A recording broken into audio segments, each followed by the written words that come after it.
আজকে আমরা Shyamoli square shopping মলটা আপনাদেরকে ঘুরে দেখাবো। এটা সরাসরি শ্যামলী আমরা যদি নামি সাথে সাথে আমরা দেখতে পারবো ওভারব্রিজের ঠিক পাশে এই শপিং মলটা রয়েছে এবং শপিং মলের টোটাল 6টা ফ্লোরে 6 ধরনের ব্যবসা প্রতিষ্ঠান রয়েছে।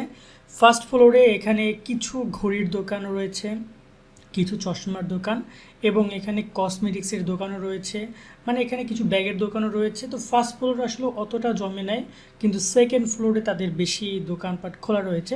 ফার্স্ট ফ্লোরে দেখতেই পাচ্ছেন এখানে সামান্য কিছু দোকানপাট রয়েছে, কসমেটিক্স এবং ঘড়ি জামা কাপড়ের সামান্য কিছু দোকানপাট ফার্স্ট ফ্লোরে রয়েছে। আর সেকেন্ড ফ্লোরে যদি আমরা যাই, ফার্স্ট ফ্লোরে 2 ধরনের লিফট রয়েছে যার মাধ্যমে আমরা উপরতলায় যেতে পারবো। এক্ষেত্রে আমরা দ্বিতীয় তলায় যদি যাই সেখানে আমরা দেখতে পারবো ছেলেদের অনেক ভালো ভালো কালেকশন এখানে রয়েছে। দ্বিতীয় তলায় এখানে বেশ কিছু ব্র্যান্ডের শপও রয়েছে এবং এখানে ছেলেদের জামা প্যান্ট তারপর হচ্ছে যাবতীয় যা যা দরকার বিশেষ করে ছেলেদের সব কিছুই সেকেন্ড ফ্লোরে অ্যাভেলেবেল রয়েছে এবং এখান থেকে দরদাম করে কেনা যাবে। এবং এখানে প্রাইস নিয়ে যদি কথা বলে একদম যে অনেক বেশি তাও না, স্বাভাবিক রেঞ্জের এখানে প্রাইজের মালামালগুলো রয়েছে মোটামুটি কায়দায় এবং বেশ ভালো পণ্যের কোয়ালিটি। এবং এখানে অনেক দোকানদার আমাদের পরিচিতও ছিল, তাদেরও পণ্য আমরা এখান থেকে অনেক আগেও কেনাকাটা করেছি। এখানে পণ্যের মানও ভালো, তবে একটু দেখে শুনে কিনতে হবে। আমরা নিউ মার্কেট বা অন্যান্য জায়গা থেকে এখানের দাম একটু বেশি মনে হতে পারে, কিন্তু ওভারঅল পণ্যের মান ভালো। সেই অনুযায়ী দেখে শুনে প্রোডাক্ট কিনলে অবশ্যই ক্রেতারা প্রতারিত হবে না, তবে দাম দর করে পণ্য কেনা উচিত এবং দাম প্রত্যেকটা প্রাইস ট্যাগ লাগানো আছে। থার্ড ফ্লোরে যদি আমরা যাই, এখানে মূলত মেয়েদের জিনিসপত্র লেডিস আইটেমগুলো রয়েছে, জুতা ব্যাগ তারপর কসমেটিক্সের যত আইটেম আছে এবং ড্রেস, বিশেষ করে মেয়েদের ড্রেস এখানে অনেক রয়েছে। এখানে ড্রেসের আমরা অনেকগুলো সব দেখেছি। আসলে আমরা লেডিস শপগুলোতে একটু ভিডিও করতে গিয়ে একটু কনফিউশনে পড়ি, অনেক সময় মেয়েদের যারা পর্দা করে তাদের চেহারাও সামনে চলে আসে, তাই আমরা একটু তাড়াহুড়ো করে ভিডিওগুলো করছিলাম।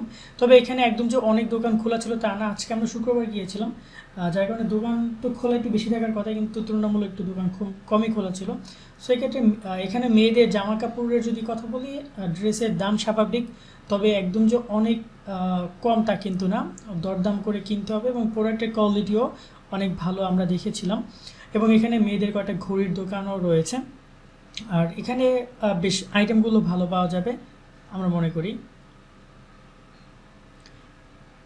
ফোর্থ ফ্লোরে উঠলে আমরা এখানে পাবো জুতার দোকান, ছেলেদের বেশ পছন্দের একটা জিনিস যে জুতা। তো এখানে সব ধরনের জুতা, শু, তারপর স্পোর্টস শু, তারপরে এখানে লোফার থেকে শুরু করে সব ধরনের জুতার কালেকশন এখানে রয়েছে এবং পুরো চারতলাটা সম্পূর্ণটাই জুতার দোকান।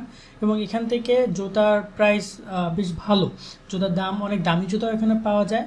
এখানে ওরকমের যে বড় সড়ো ব্র্যান্ডের কোনো দোকান নেই, তবে যে কয়টা দোকান আছে এবং তাদের পণ্যের কোয়ালিটি, জুতার কোয়ালিটিগুলো অনেক ভালো। আমরা এখান থেকে এর আগে অনেক শপিং করেছি, এক্ষেত্রে জুতার জন্য অনেকে বিজ্ঞাপনও দেয়, এখানে বেশ ভালো একটা। আর আমরা এখানে জুতার যে কোয়ালিটিগুলো দেখেছিলাম, এখানে লোফার রয়েছে, এখানে শু রয়েছে, সেগুলো অনেক ভালো কোয়ালিটির।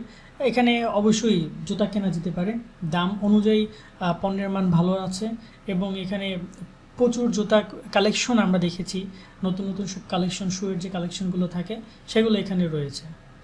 আর এরপরে থাকে পঞ্চম ফ্লোর, যেটা হচ্ছে মোবাইলের দোকান। এটা সম্পূর্ণটাই মোবাইল বা ইলেকট্রনিক্স জিনিসগুলো দিয়ে তৈরি। এখানে স্যামসাং থেকে শুরু করে অপো, রিয়েলমি সবারই ব্র্যান্ডের সবগুলো রয়েছে। তো এখানে মোটামুটি পণ্যের মানও ভালো আমরা দেখেছি। এখানে মোবাইলের সার্ভিসিং সেন্টার, কম্পিউটারের বেশ কিছু দোকান রয়েছে, অ্যাপটা সার্ভিসিং সেন্টার থেকে শুরু করে সব কিছুই এখানে পাওয়া যাবে এই ফ্লোরে। তো এখানে একটু আপনারা আসবে মূলত শ্যামলী স্কয়ার এই মার্কেট শুধুমাত্র বৃহস্পতিবার বন্ধ থাকে, তাছাড়া সারাদিনই সারা সপ্তাহ খোলা থাকে। তবে সকাল 10টা থেকে রাত্র 8টার মধ্যে মার্কেট বন্ধ হয়ে যায়, কোনো কোনো সময় তো লেট হয়, বাট নিয়ম হচ্ছে 8টার মধ্যে বন্ধ হয়ে যাওয়া। সেটা হচ্ছে আপাতত আমরা মার্কেট রিভিউ দিলাম। আপনারা কোন মার্কেটের তথ্যগুলো জানতে চান সেটা আমাদেরকে কমেন্টের মাধ্যমে জানাতে পারেন, আমরা সেই মার্কেটের পুরো ডিটেলস এরপরে আপনাদেরকে উপস্থাপন করব।